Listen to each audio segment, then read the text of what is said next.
بسم اللہ الرحمن الرحیم۔ السلام علیکم۔ سعید جدہ ایئرپورٹ پر بیٹھا ہوا اپنی فلائٹ کا انتظار کر رہا تھا، جبکہ اس کے ساتھ ہی اس کا ہم وطن دوسرا مصری حاجی بھی بیٹھا ہوا تھا، جس کے چہرے سے آسودگی چھلک رہی تھی۔ دونوں حج کے مناسک ادا کرنے کے بعد وطن واپس جانے والے حاجیوں میں شامل تھے۔ اچانک سعید کے ساتھ بیٹھے حاجی نے ایک لمبی سانس لی اور اپنا تعارف کروایا۔ میں بزنس مین ہوں اور الحمدللہ یہ میرا 10واں حج ہے۔ اللہ پاک کا میرے اوپر بڑا فضل ہے اور میں سمجھتا ہوں کہ ہر حج کے بعد مجھے رب کے زیادہ قریب ہونے کا موقع ملا ہے۔ اس کے بعد اس نے امید بھری نظروں سے سعید کی طرف دیکھا، گویا جواباً اس کے تعارف کا منتظر ہو۔ سعید مسکرا دیا اور بولا، بھائی میرے حج کا قصہ کچھ زیادہ ہی طویل ہے، میں آپ کا سر کھانا نہیں چاہتا۔ کوئی بات نہیں، ایک تو ہم یہاں انتظار کے سوا کچھ کر نہیں رہے، دوسرا یہاں کھانے کی ہر چیز باہر سے 20 گنا زیادہ مہنگی ہے، بس ایک سر ہی تو کھانے کو فری میں ہے، دوسرے حاجی نے ہنستے ہوئے کہا۔ سعید خیالوں میں کھو گیا، گویا فیصلہ نہ کر پا رہا ہو کہ اپنی کہانی کو کہاں سے شروع کرے۔ میرے بھائی میں ایک پرائیویٹ ہسپتال میں فزیو تھراپسٹ ہوں، سعید نے آخرکار بولنا شروع کیا۔ میں نے 30 سال اپنی تنخواہ میں سے تھوڑی تھوڑی رقم کٹوا کر اس حج کی تیاری کی ہے۔ اس سال میرے حج کے اخراجات پورے ہو گئے تھے، جنہیں میں ہسپتال کے فنانس ڈپارٹمنٹ سے لے کر نکلا ہی تھا کہ ایک خاتون کو دیکھا جس کا بیٹا ایکسیڈنٹ میں تقریباً معذور ہو گیا تھا، مگر پچھلے 6 ماہ میں میری انتھک محنت، پیار اور شفقت کی وجہ سے وہ 50% ٹھیک ہو گیا تھا، جبکہ امید تھی کہ مزید 6 ماہ کے بعد وہ مکمل صحت یاب ہو جائے گا۔ اس خاتون نے مجھے سلام کیا اور بجھے ہوئے لہجے میں بتایا کہ وہ لوگ ہسپتال چھوڑ کر جا رہے ہیں، شاید پھر ہماری ملاقات نہ ہو، لہٰذا میں آپ کو ڈھونڈ رہی تھی، جس پر مجھے کافی تعجب ہوا۔ مجھے لگا جیسے وہ میرے علاج سے مطمئن نہ ہوں۔ کیا آپ میرے علاج سے مطمئن نہیں ہیں؟ میں نے اس خاتون سے سوال کیا۔ نہیں ڈاکٹر صاحب، ایسی بات نہیں ہے، آپ نے تو بچے کو ڈاکٹر کی بجائے باپ بن کر سنبھالا ہے، میں تو آپ کو دعائیں دیتی ہوں۔ آپ نے میرے بچے میں نہ صرف جینے کی امید جگا دی، بلکہ اپنی ڈیوٹی سے ہٹ کر اس کو وزٹ کیا اور تحفے تحائف بھی دیے، جس کے لیے ہم میاں بیوی آپ کے بہت شکر گزار ہیں۔ پھر آپ ہسپتال چھوڑ کر کیوں جا رہی ہیں؟ میں نے حیرانی سے پوچھا، مگر وہ میری بات کا جواب دیے بغیر مریض کے کمرے کی طرف چل دیں۔ میں سیدھا ایڈمن آفس کی طرف گیا اور بچے کا کمرہ نمبر بتا کر پوچھا کہ یہ لوگ ہسپتال کیوں چھوڑ رہے ہیں۔ وہ چھوڑ نہیں رہے، بلکہ ان کو کمرہ خالی کرنے کا نوٹس دیا گیا ہے۔ لڑکے کا والد جاب سے فارغ کر دیا گیا ہے، جس کی وجہ سے وہ لوگ ہسپتال کے چارجز دینے کے قابل نہیں، لہٰذا ان کو کمرہ خالی کرنے کے لیے کہہ دیا گیا۔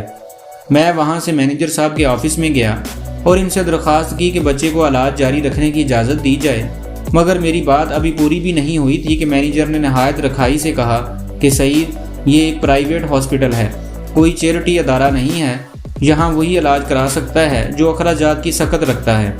مینیجر کا دو ٹوک جواب سن کر جو ہی میں مڑا تو میرا دایاں ہاتھ میری جیب سے ٹکرایا، جس میں میرے حج کے پیسے رکھے ہوئے تھے۔ دفتر سے نکل کر میں نے آسمان کی طرف دیکھا اور کہا کہ اے اللہ، تو اچھی طرح جانتا ہے کہ مجھے تیرے گھر آنے کا کس قدر شوق ہے، اور اب جب کہ میرا خواب ایک حقیقت بننے والا ہے تو اس بچے کی زندگی کا سوال کھڑا ہو گیا ہے۔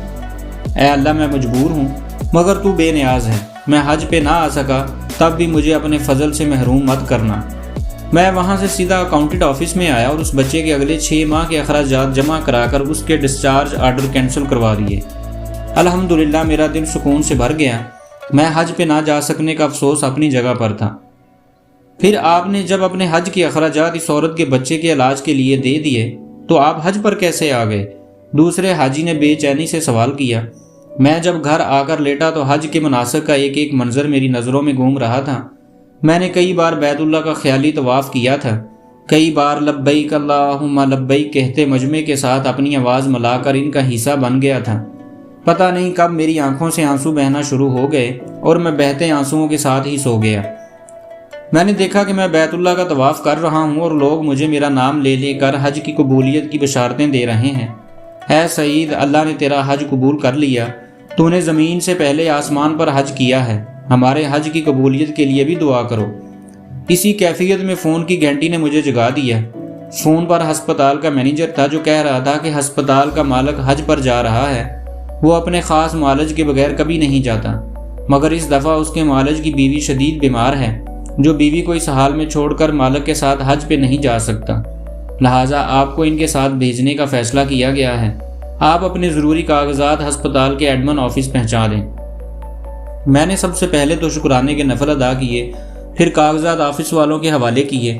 یوں اللہ پاک نے مجھے اپنے گھر بلانے کا انتظام کر دیا۔